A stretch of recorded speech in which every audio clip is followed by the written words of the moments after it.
กินบ่ขนมจ้าบ่จ้าปันกันเด้อปันกันพนี้เนี่ยพนี้มาหนึ่งเด้อ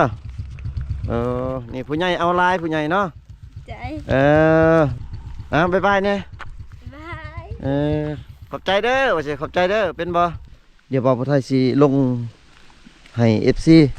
ได้เบิ่งน้ำเขาเจ้าใส่น้ำเขาเจ้ากินพี่น้องเว้ยเพราะว่าบ่าวผู้ไทยเดินทางมาตอนนั้นแม่นเจอเขาเจ้ามาตักน้ำนี่หลายพี่น้องเว้ยอยู่นี่นะสบายดีสบายดี ตัดกล้วยวะนี่นะ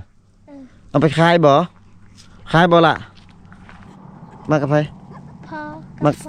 มากับพ่อบ่พ่อน้องไม่ใช่เหรอตัดอยู่เทิงอะไรพุ่นบ่อยู่สวนเทิงพุ่นบ่กินบ่ขนมกินบ่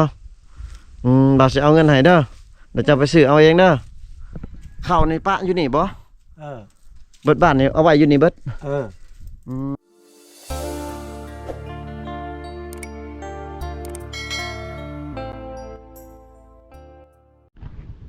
ตัวพี่น้องเว้ยเยอะเด็กน้อยเขาเจ้าตัดแคมพี่น้องเว้ยไปเอาอยู่ไสนี่เอาอยู่ลุมพุ่นอยู่เซ่พุ่นบ่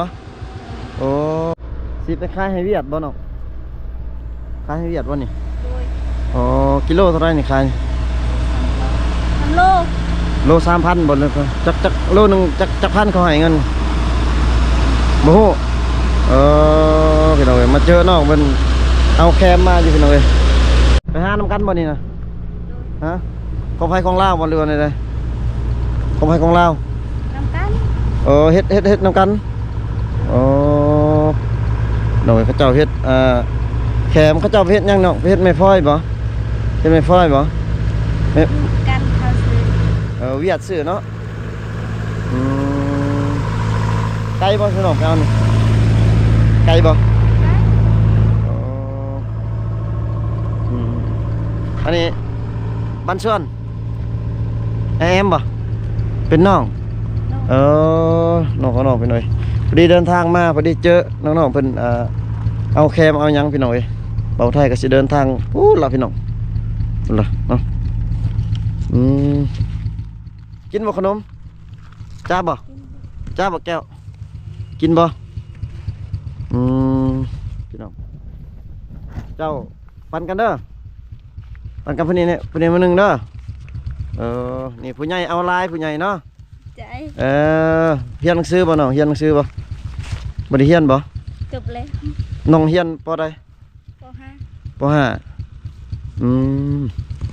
เฮียนเก่งอยู่ที่น้องได้ที่เท่าไรน้องฮะ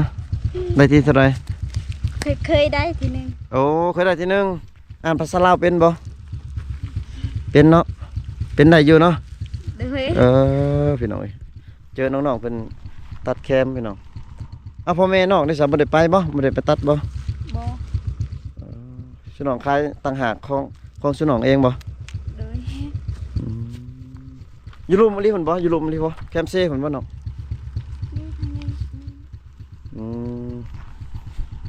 บ๊ายบายเนี่ยบายขอบใจเด้อว่าสิขอบใจเด้อเป็นบ่ขอบใจขอบใจเฮ็ดอะไรเงินนี่ซื้อขนมบ่จังแก้วบ่ไกลบ่แต่บ้านนี่ขึ้นไปพุ่นไกลบ่บ่ไกลไปก่อนเด้อพี่น้องเอ้ยเจ้าดุอลีพี่น้องเอ้ยเด็กน้อยเขาเจ้าอยู่ในเขตชนบทแม่นเขาเจ้าดุพี่น้องเอ้ยต้องหาเลี้ยงชีพตัวเองนั่นล่ะพี่น้อง10,000 20,000เขาเจ้าก็เก็บไปเนาะพี่น้องเนาะเดี๋ยวบ่าวไทยสิเดินทางต่อไปพี่น้องพอดีเจอน้องๆเพิ่นจากรถก็บ่ได้ปิดซับอันนี้เป็นผู้ตะยงเนาะพี่น้องเนาะ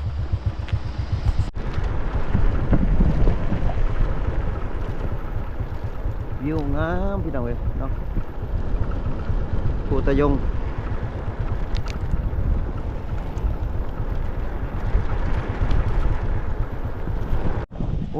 มาเจอคนดังพี่น้องเว้ยสบายดีว่ามาตั้งแต่นี่นะมาซักเครื่องแล้ววันนี้เลยเนาะสิเมื่อไรเมื่อกี้คือว่าผมยาวเดี๋ยวนี้คือผมสั้นเลยวันนี้เปลี่ยนแล้วเนาะเปลี่ยนผมเปลี่ยนแต่ทรงผมแต่ว่าคนนี้ยังคือเก่าเนาะรอคือเก่าเนาะ โอเคโอเคน้ำอยู่นี่บ่สุดเจ้าอาบนะโอ้น้ำสร้างโอเคโอเคไปก่อนเด้อโอเคบรรยากาศพูตะยงพี่น้องยามสวยๆเนาะพี่น้องวิวงามงามพี่น้องเลย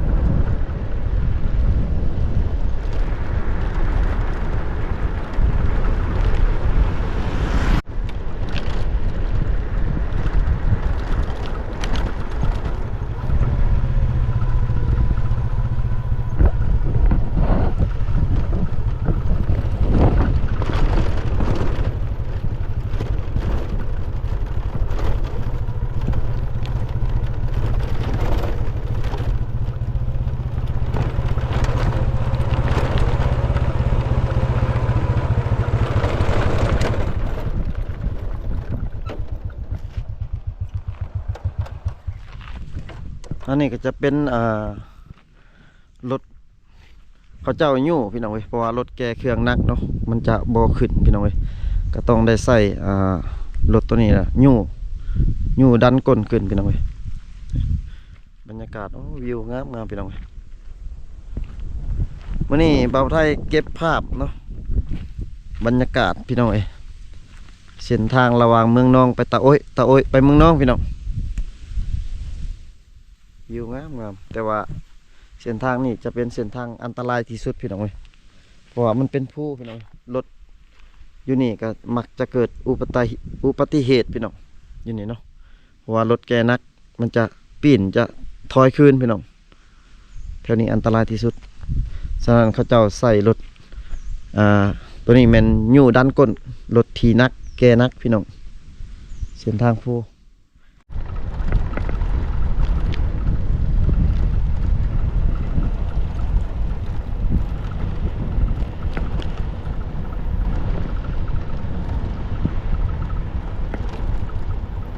ว่ารถซะแล้วแกรถพี่น้องเว้ยถ้าบ่แกมันจะบ่ขึ้นพี่น้องเว้ยตอนนี้เบิ่งรถเขาแกรถขึ้นมาเนาะพี่น้อง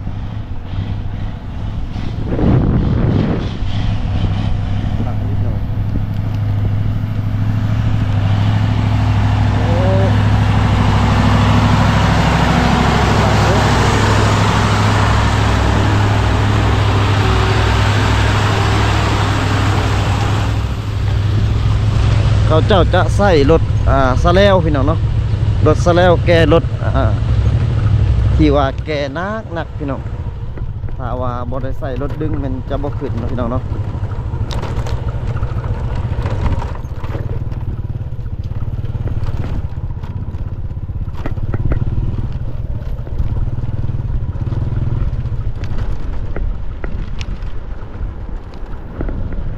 บรรยากาศงามเลยพี่น้อง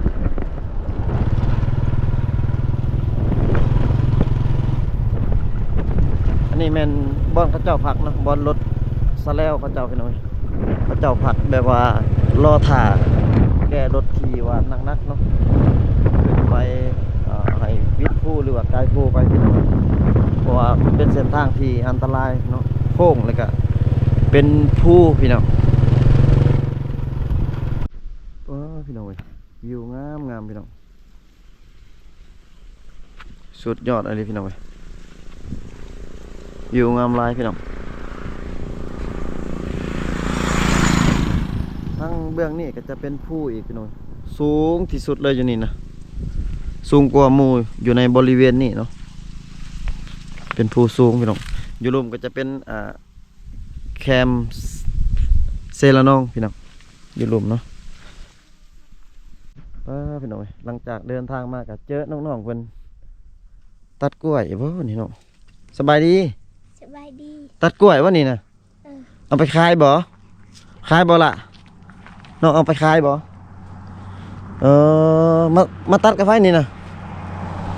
มาตัดกาแฟฮะอีหลามาตัดกล้วยกาแฟ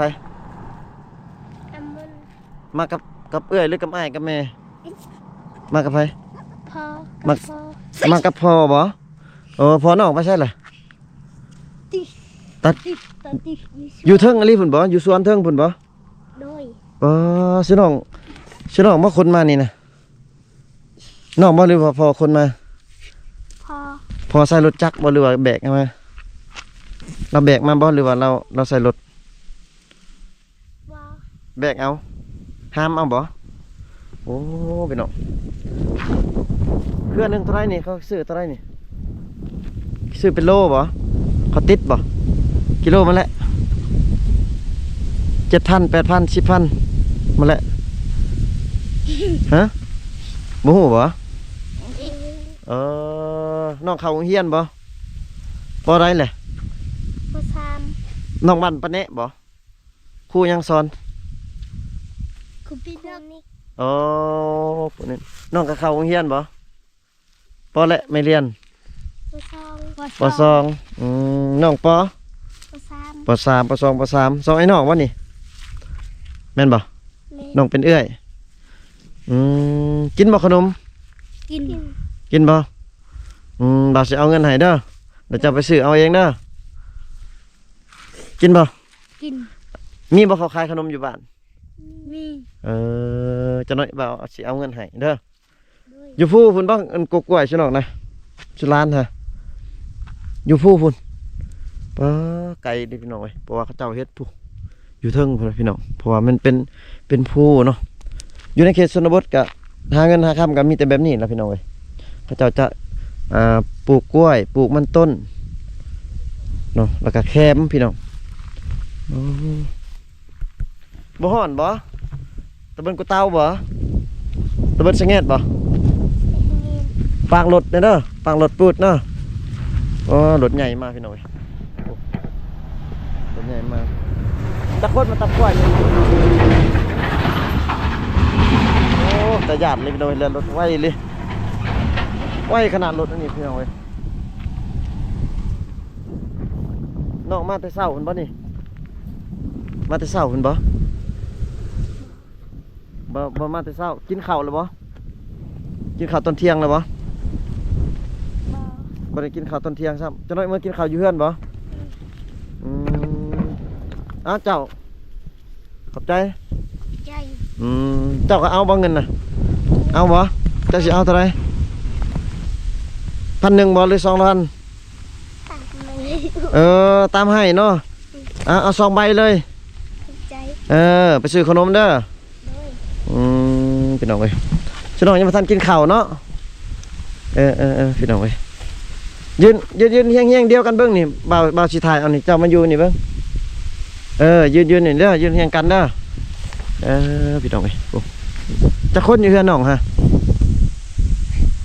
6 คนบ่าวสิไปก่อนเด้อฮู้จักบ่าวบ่ฮู้บ่ บุหู บ่ฮู้เนาะบ๊ายบายเนี่ยบ๊ายบายอีกเทื่อนึง บ๊ายบาย ขอบใจว่าสิ ใจ ให้บ่าวเดินทางปลอดภัยเด้อ ใจ น้องว่าเบิ่งให้บ่าว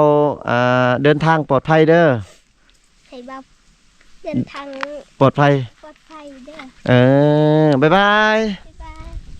พี่น้องเอ้ยบ่าวไทยก็สิเดินทางต่อเนาะพี่น้องเนาะเก็บภาพบรรยากาศคือเก่าพี่น้องพอดีเดินทางมาพี่น้องเอ้ยเจอบอลเขาเจ้าตักน้ำกินพี่น้องเอ้ยน้ำกินน้ำดื่มน้ำใส่พี่น้องเดี๋ยวบ่าวไทยสิลงให้ FC ได้เบิ่งน้ำเขาเจ้าใส่น้ำเขาเจ้ากินพี่น้องเอ้ยเพราะว่าบ่าวไทยเดินทางมาตอนนั้นแม่นเจอเขาเจ้ามาตักน้ำนี่หลายพี่น้องเอ้ยอยู่นี่นะเขาเจ้าอาบน้ำอาบไปนั่นเลยพี่น้องโอ้เขาเจ้าต่อน้ำแล้วนี่พี่น้องน้ำว่าน้ำหางลิ้นนะพี่น้องเนาะเขาเจ้าเจาะหรือว่าฟังเขาอยู่นี่เลยพี่น้องแล้วก็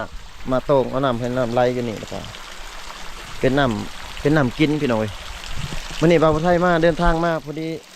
บ่เจอคนเนาะพี่น้องเนาะตะกี้หันบ่าวไทยเจอบักหลายๆพี่น้องเว้ยเบิ่งเขาเจ้าอาบน้ำนี่กันติดกับแผนทางพี่น้องบ่าวไทยเลยแวะลงมาถ่ายให้ FC ได้เบิ่งเนาะพอดีมาเจอน้องๆเพิ่นลูกๆหลานๆเพิ่นกำลังสิไปไสสบายดี สบายดีสบายดี ไปไส ไซ ตะละเนี่ยปะ ยังพอเลยยังพอตี ฮะ ละไก่ ไปหามักบกโอ้ย่างมาพอดีมาเจอพระเจ้านั่นพี่น้อยกำลังสิไปหามากระบกพี่น้องละกายโอ้บ่ได้เอาขนมมาให้น้องๆเพิ่นพี่น้องเงินน้อยเพิ่นเบาไทยกับเบิดแล้วพี่น้องว่าสิเอาเงินให้น้องกะไกลบ่สิน้องไปอันสุราลูกไปเอาอันมากระบกนี่ไกลบ่ ไกลบ่โอ้มื้อหน้าเบาไทยสิมาเอาขนมมาให้เด้อมื้อนี้เบาไทยให้เขาเจ้าเบิดแล้วเงินน้อยกะมื้อหน้าเบาไทยสิมาเด้อเฮียนหนังสือบ่สิเจ้านี่เฮียนบ่โอ้โดยเอามื้อหน้าเด้อขนมเด้อบ๊ายบายไปก่อนเด้อโอ้เขาเจ้าไปหาหมากกระบกพี่น้อยอันนี้เป็นหมู่บ้านของประชาชนพี่น้องหมู่บ้านปานเนะน้องพี่น้องพี่น้องมาเจอเราเข่าเขาเจ้าพี่น้องอยู่แคมทางเลยพี่น้องเดี๋ยวบ่าวพระไทยสิไปเบิ่งเราเข่าของเขาเจ้าพี่น้องเขาเจ้าจะตั้งเป็นบ่อนนะพี่น้องใกล้ๆกับแคมบ้านแต่ว่าเฮ็ดเป็นกลุ่มเป็นก้อนพี่น้องตั้งอยู่แบบบ่อนเดียวเลยบางหลังกับเขาเจ้าจะเอาไม้เฮ็ดเสาพี่น้องบางหลังก็จะเอาเหล็กโบมพี่น้องเหล็กโบมเนาะเหล็กเศษจากสงครามเนาะพี่น้องนี่เขาเจ้าจะเอาเหล็กโบมเลยโอ้คักพี่น้องแบบไอเดียของชาวบ้านเนาะมีแต่เราเขาอยู่นี่พี่น้องเลยโอ้ไอ้เพิ่นเอาอย่างเนาะสบายดีเอาเข่าบ่อีดด้วยบ่เอาเข่าบ่ไอเอาเข่าโอ้แน่น้อยเข่าในปะอยู่นี่บ่เบิดบ้านนี่เอาไว้อยู่นี่เบิดบ้านนี่ดิโอ้ตักหมดเดียวเลยตั้งบนเดียวเลยตักหมดอื่นก็บ่ได้บ่ได้แต่ว่าจะตั้งบนเดียวกันเนาะอากะตั้งเข้มเพื่อนกับเข้มเพื่อนอากะตั้งเข้มนี่กับเข้มนี่ตั้งใกล้ๆบันเนี่ยว่าย่านเขาเจ้ารักบ่เขาเจ้าบ่เคยรักกันบ่รักเดียวรักบ่เขาเจ้าแบบตัวโดยนี่ตะเบิ่นเกยบ่เขาเจ้ารักเขานี่รักเขาของกันนี่แบบเนาตัวอีดโดยตะเคยบ่ตะเคยบ่เคยเนาะนาวกะอัดดอกจิดุกละบื้นทำกะดอกยาตัวละปาดนะบื้นเคยเนาะเฮ้อีกี้เลยเต้นตัวแม่บ่มีเนาะผู้หลักเนาะบ่มีเล็กนี่เอามาใช้เล็กนี่เอาจากสงครามบ่นี่เล็กนี่เล็กสงครามไม่เลยโอ้เล็กระเบิดเนาะเล็กระเบิดแต่เมื่อกี้ยังไงสงครามมันยืดนะที่เก่านะแต่สงครามตะกี้นะพอเนาะนักเนาะเอาพอไปยันพอนักอันนี้สิเอาข่าวนี่เอาลงไปซีบ่ชีกินแล้วซีกินเนาะไม่ได้ห้าวเนี่ยชอบคนไม่ได้ชิบก็ชอบนี่แล้ว10กระสอบชิบก็ชอบกลุ่มกินอยู่บ่แต่ละปีบ่กินบ่กลุ่มกินแต่นี่ฮอดเดือน5มื้อโอ้แสดงว่าได้ซื้อตลอดเนาะชื่อตลอดใครมีเงินเขาชื่อก้าวเขาไม่มีเงินไงหายืมวิธียืมกับยืมเลยโอ้นี่เข่าเพิ่นสิเบิดแล้วพี่น้องเอ้ยชาวเบิ่งนี่เข่าเพิ่นก็สิเบิดแล้วเพิ่นจักคนอยู่เฮือนพ่อนี่จักคนค่อยชาบคนชาบคนมันเป็นคนเท่านะเฮานี่นะพอเท่าแม่คอยละเท่าว่าลูกชายคอยกันยังน้อยหน้าได้สับได้เฮ็ดบ่มีน่ะอยู่หมู่บ้านนี่บ่ได้เฮ็ดหน้าเลยบ่มีเลยโอ้มีแต่เฮ็ดให้เฮ็ดให้เฮ็ดชวนแต่สวนปลูกมันโอ้คือว่าทุกข์แหละแม่นพี่น้อยอยู่ในเขตชนบทนี่เขาเจ้าจะต้องได้เฮ็ดตลอดก็ชอบนี่แหละมีเดือน1ชาบเทื่อเดือน1ชาบเทื่อไปเอาแต่นี่กินนะบางคนต้องปุกจ่าครับปุกจ่าจะไปนั่นน่ะเหรอมันปุกจ่าแม่นชโรกับนะแม่นไก่ก่อนลูกหลานใกล้บ่เฮือนพอในใกล้บ่ตะละเด้นี่เอ้าลูกสิกลับก่อนเด้อพี่น้องมาเบิ่งโอ้คักพี่น้องโอ้เจ้าใส่ลีนน้องบ่ให้แบบน้องเจาะลีนกันนี่ ลีด บ่ให้ นะมันน่ะหมด บ่ให้ ขึ้น บ่ นะ บ่ให้มดขึ้น หมดขึ้นมีเอาเข้า พี่น้องเป็นเล็กไปเลยนะพี่น้องพี่น้องลังตัวนี้เล็กไปเลยเล็กโบมเลยจากสงครามโอ้นั่นก็จะเป็นเล็กเบิด นักเป็ดกระชอบนักเป็ดกระชอบเป็ดชอบชะมีเลย ยังแปลกระสอบเนาะพี่น้องเว้ยมันก็บ่อยากกุ้มกินหั่นแหละเนาะพี่น้องเนาะเพราะว่าเขาเจ้าบ่มีหน้าพี่น้องเว้ยมีแต่เฮ็ดเฮ็ดไร่เฮ็ดหัวเฮ็ดสวนพี่น้องเราเข้าก็จะตั้งไว้แบบอยู่แคมทางเลยพี่น้อง